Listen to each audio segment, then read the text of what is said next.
16 বছরের আগের অবস্থায় ফিরে গেছে এসএসসি ও সমমান পরীক্ষার ফলাফল। পাশের হারের সঙ্গে কমেছে জিপিএ-5।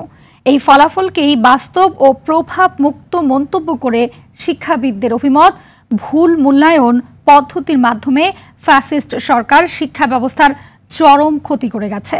শিক্ষায় প্রহসন থেকে বেরিয়ে আসার তাগিদ বিশেষজ্ঞদের। সাকিবুর রহমানের রিপোর্ট।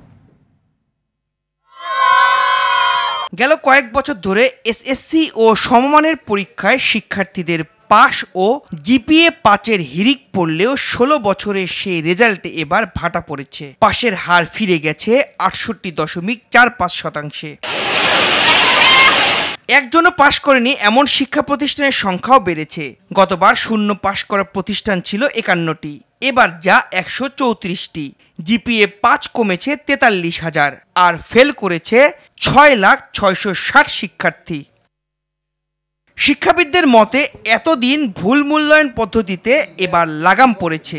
খাতা মূল্যায়নে কারো প্রভাব না থাকায় এবার বাস্তব রেজাল্ট এসেছে। যে পরিমাণ পাস করেছে এবার এটা যথার্থ পাস রেট, এটাই আসল রেট ছিল।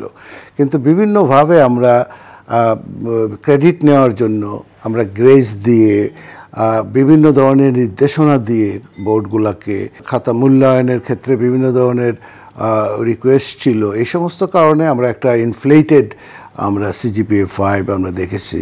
পৃথিবীর কোনো দেশেই এমন শিক্ষা ব্যবস্থা নেই উল্লেখ করে জাতীয় বিশ্ববিদ্যালয়ের উপাচার্য অধ্যাপক ডক্টর এএসএম আমানুল্লাহ মনে করেন, স্থায়ী শিক্ষা কমিশন গঠনের মাধ্যমে শিক্ষা ব্যবস্থায় উন্নয়ন আনা সম্ভব।